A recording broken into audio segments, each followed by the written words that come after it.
Fala galera, meu nome é Yasmin Rajab, repórter de entretenimento do Metrópolis, e hoje nós vamos falar com o ator Lucas Oradovski, que interpretou Alexandre Nardoni na série Tremembé da Prime Video. Vamos lá? Então, Lucas, queria que você começasse contando como que foi a preparação para viver o Alexandre Nardoni em Tremembé. Foi uma preparação muito longa e intensa, assim, né? A minha preparação, eu digo que eu comecei quando eu recebi o teste, que eu já precisei fazer um mergulho bastante rápido, mas bem vertical, para em um dia estudar tudo que eu podia desse personagem, dessa pessoa, né? Que é o personagem da série, para poder entregar um teste de qualidade, né? Então ali já foi uma primeira aproximação. Aí passou um tempo, quando eu recebi a notícia de que eu faria, de fato, a série, eu comecei a obsessivamente levantar todos os materiais que eu podia.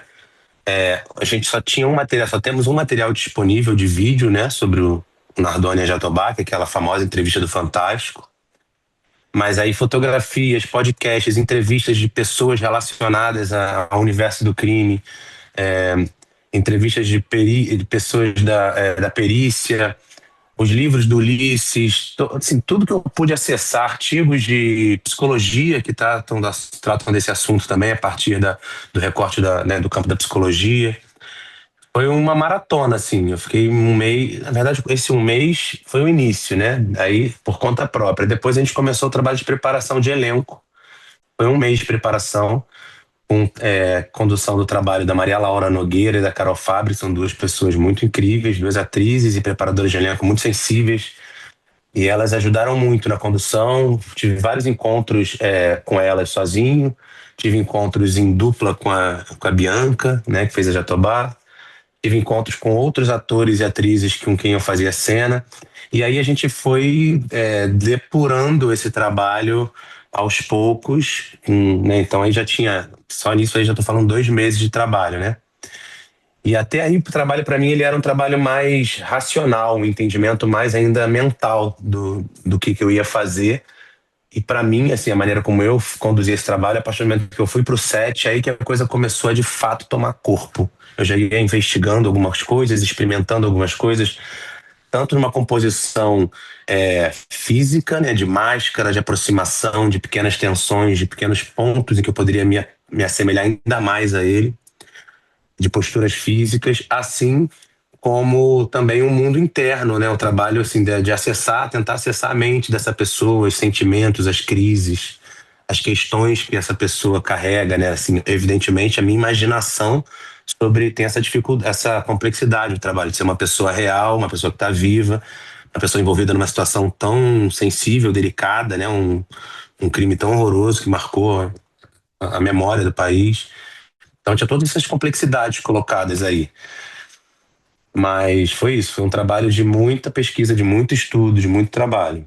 Entendi. E tinha algum detalhe do caso que você não sabia e descobriu durante a preparação e ficou surpreso? Eu acompanhei muito esse caso na época, né?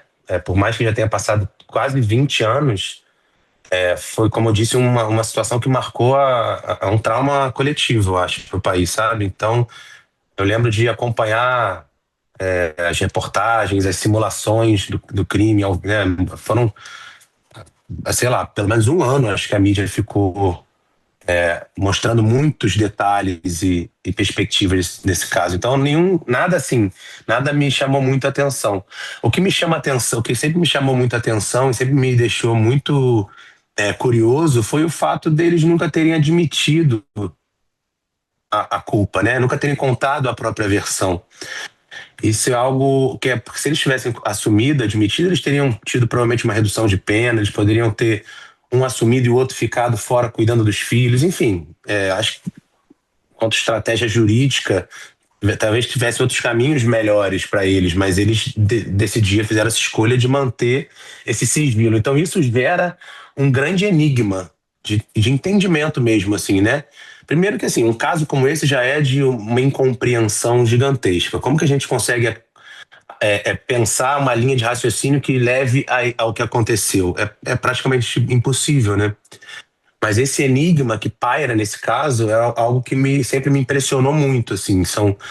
Então tinha muitas lacunas que eu precisava, como ator, como artista, preencher, ficcionalizar a partir das poucas informações que eu tinha.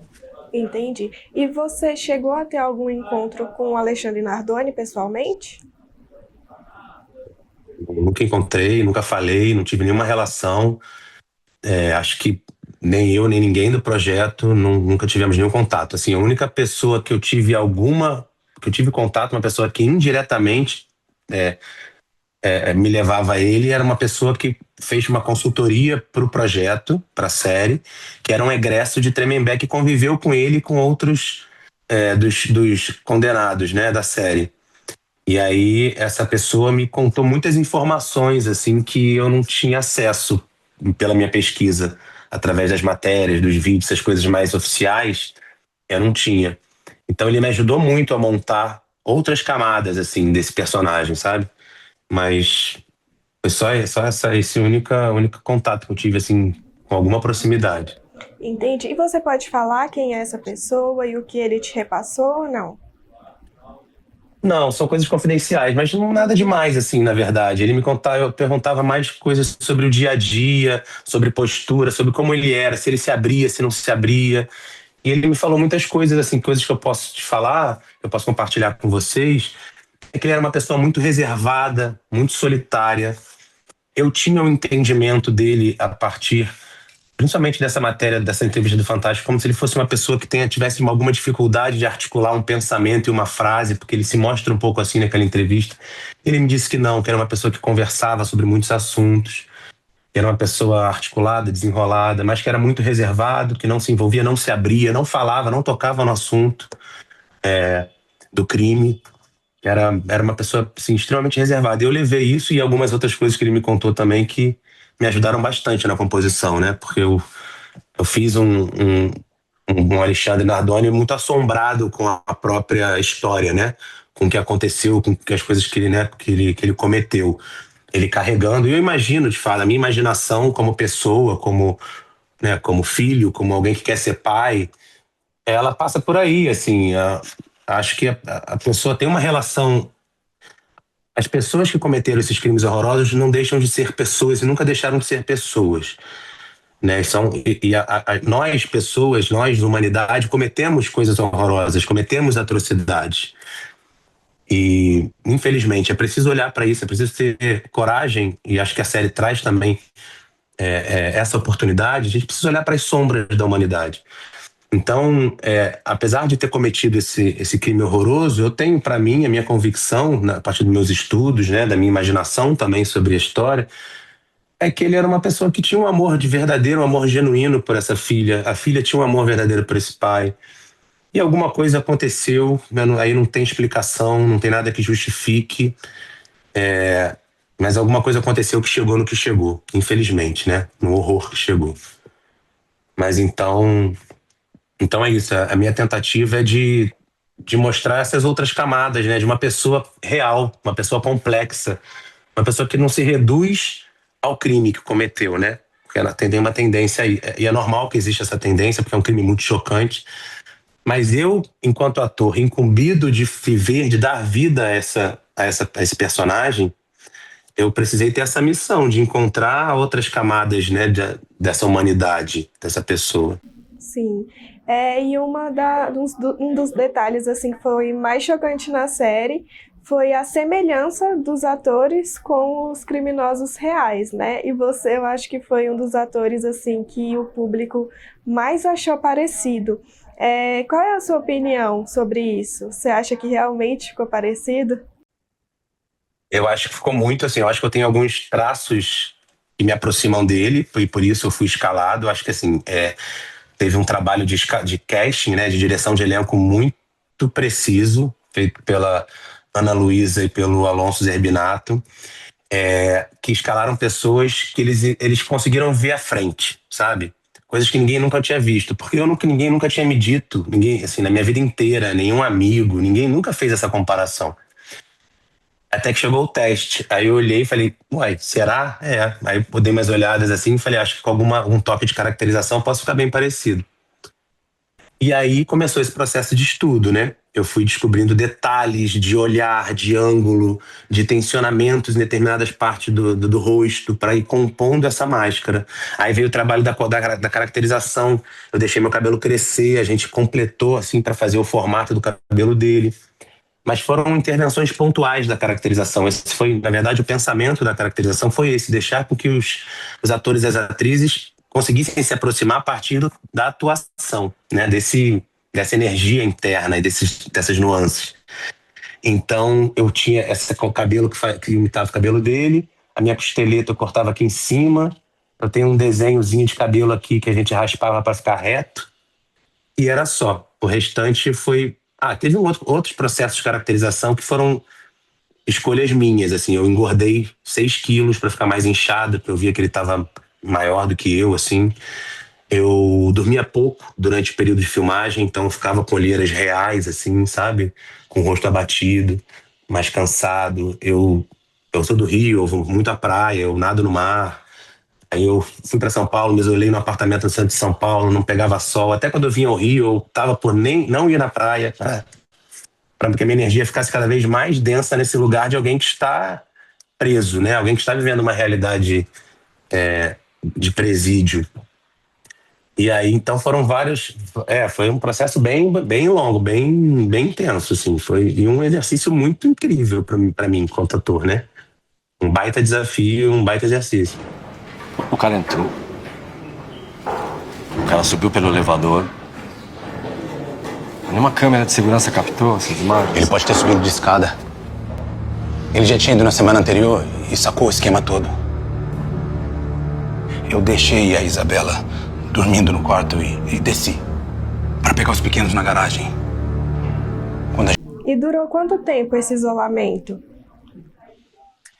Eu fiquei 1 mês em São Paulo durante a preparação de elenco e mais 2 meses. Foram 3 meses que eu fiquei em São Paulo. Bem isolado, assim.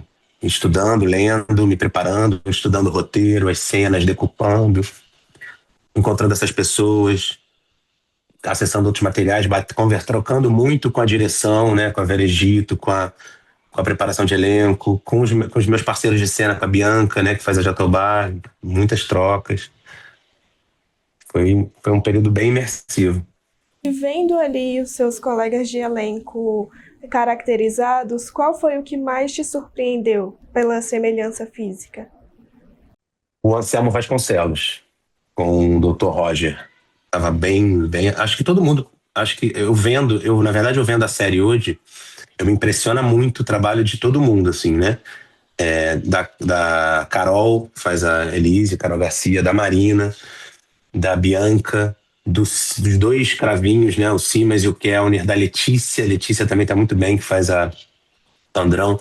Mas no set, ali no dia a dia, na convivência, quem era mais, a presença que era realmente assustadora, assim, era o quanto o Anselmo se parecia com o Dr. Roger. Era impressionante. Era impressionante. E você e a Bianca tiveram algumas gravações juntos ali, a maior parte da série vocês estão separados, né? Ela na cela feminina e você na masculina.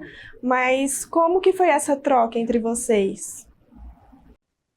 Nossa troca foi muito positiva, assim, foi muito importante, na verdade, porque a gente não se conhecia, a gente se conheceu num exercício da preparação de elenco, e aí a gente teve um primeiro encontro, assim, que a gente já, no primeiro olhar, a gente já criou um vínculo e uma relação de confiança e de parceria e perdurou o processo inteiro. A gente entendeu logo que existe um vínculo entre esses 2 personagens, que também é muito misterioso, né? Que é um vínculo, um pacto, enfim, algo que conecta os 2, que faz com que os 2 continuem casados depois de quase 20 anos, depois de tudo que aconteceu, com um discurso sempre alinhado, sem quase nunca se encontrar. A gente percebeu que isso era um ponto muito importante para nossa construção desses personagens.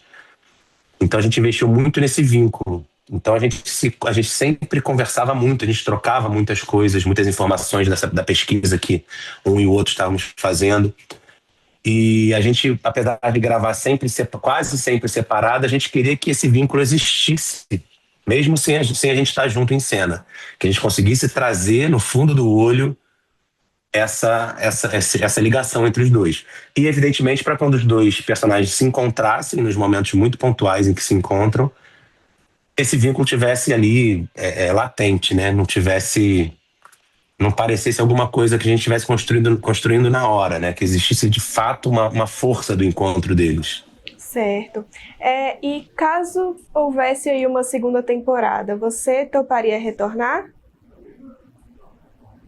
Quero muito que tenha uma segunda temporada. Tô nessa expectativa. Quero muito que tenha e farei, com certeza, com o maior prazer.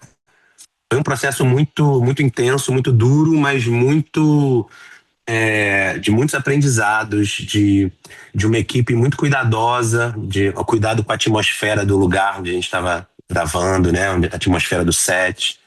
Eu senti que a gente, mesmo sem combinar, sem falar sobre isso, tanto o elenco quanto todos os departamentos, tinha um respeito pelaquela atmosfera do set, que eu acho que era um entendimento que todo mundo teve de que são histórias muito duras, é preciso respeitar as pessoas envolvidas, as vítimas, as famílias. Então era um ambiente silencioso, era um ambiente de cuidado das relações, não tiveram grandes... Não vi nada acontecer de questões relacionais, sabe? As coisas eram faladas sempre com calma, com uma maneira silenciosa, o que é muito raro, né? No ambiente de audiovisual, que geralmente é tudo muito corrido, né? São períodos muito intensos de trabalho, né? Caso houvesse aí a segunda temporada, como que você acha que a série poderia explorar? Assim, você acha que teve alguma coisa que não foi mostrado na primeira temporada, que poderia ser mostrado na segunda? Aí eu acho que tem muitos caminhos possíveis para dar continuidade nesses personagens que já apareceram nessa primeira temporada, para trazer também histórias de personagens que estão ali e que ainda não tiveram suas histórias tão bem contadas. Acho que existe, por exemplo, algo que eu adoraria que né, assim, mas é tudo da minha cabeça isso, que a gente voltasse aos julgamentos, sabe? Eu adoraria fazer a entrevista do Fantástico, refazer a entrevista do Fantástico, como por exemplo, teve o momento lá do Gugu com a Marina, que eles refizeram. Adoraria fazer essa cena. Adoraria fazer a parte do julgamento. E eu acho que tem muitas outras histórias possíveis ainda de serem contadas ali dentro do dia a dia, né, de Tremembé. E assim que a série saiu, começou um debate sobre essa questão da romantização, né, dos criminosos. Muitas pessoas acham que a série dá fama, né, para essas pessoas que cometeram os crimes. Qual é a sua opinião a respeito disso? Esse assunto é um assunto que é bem delicado. Acho que esse debate ele é super pertinente. Mas eu acho que, na verdade, essas pessoas, a gente vive um tipo de dinâmica social que essas pessoas elas já são celebridades, né, há muito tempo. A maneira como o país, como a imprensa, como a gente, enquanto consumidores de notícia, lidamos com esses casos, com essas pessoas, a gente já alçou essas pessoas a um lugar de fama. É muito esquisito, mas é algo que já acontece. As pessoas já têm fãs clubes, as pessoas recebem a vida inteira cartas de pessoas se declarando, admirando. Enfim, é difícil de entender. Tem coisas que são incompreensíveis, né? Isso para mim está na ordem do incompreensível. Acho que a série ela traz vários cuidados diante dessa questão. Tem um olhar de responsabilidade, um lugar ético aí na condução do projeto. Por exemplo, quando não se conta as histórias pregressas dos condenados, né? Não se tenta, como a maioria dos true crimes fazem, mostram uma infância sofrida, aquela pessoa passou por tantos problemas até chegar, enfim, que poderia se relativizar ou se justificar alguma coisa. A gente não faz isso. Acho que esse é um cuidado muito importante que Tremembé tem. As histórias partem dos crimes. Tem outros recursos, como, por exemplo, quando se começa a se interessar ou talvez se simpatizar por um personagem, vem uma cartela escrito bem letras garrafais, o crime que aquela pessoa cometeu são crimes chocantes. Então, que isso imediatamente distancia o espectador se ele tiver, por acaso, sendo seduzido por algum personagem. Acho que a escolha das músicas, que também é meio polêmica, também vejo nas redes as pessoas falando, algumas pessoas amam e outras não. Acho que também é nesse sentido, não só as trilhas, mas algum humor ácido, uma certa ironia que a série carrega. O humor, a comicidade é um recurso de distanciamento, né? Ao contrário do drama, que faz a gente mergulhar naquela história, a comédia faz a gente se afastar e raciocinar. E rir porque a gente entende a piada, né? Seja ela sutil, se ela é irônica, deboche, enfim, tipo que for.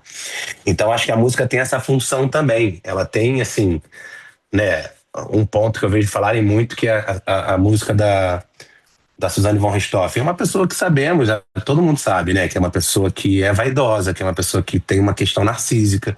E aí entra uma trilha que, para mim, é muito claro que é uma ironia, né, um deboche sobre isso. É uma crítica. Então, só que é um produto de um alcance muito grande, né? Então é difícil, as pessoas têm muitos... A maneira como as pessoas recebem e leem as coisas é muito diversa, né? Mas a série o projeto tem uma série de cuidados, e a gente também, enquanto intérpretes, também temos os nossos cuidados e nossas orientações éticas, assim, né? Eu, enquanto fazendo Alexandre Nardoni, eu também, o tempo inteiro, eu estava sempre ali, fazendo esse trabalho de não julgá-lo, porque senão eu não poderia vivê-lo.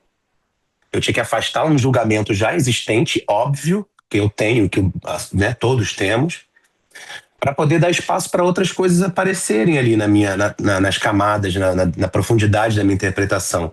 Só que, ao mesmo tempo, tem essa linha ética, que eu não posso fazer, não queria fazer um personagem que talvez as pessoas pudessem sentir pena por estar vivendo alguma coisa ali naquela que é mostrada na série, ou que as pessoas se seduzissem. Então eu estava sempre com essa bússola ética também me norteando ao longo né, de todo o período de filmagem, desde o primeiro até o último dia, assim.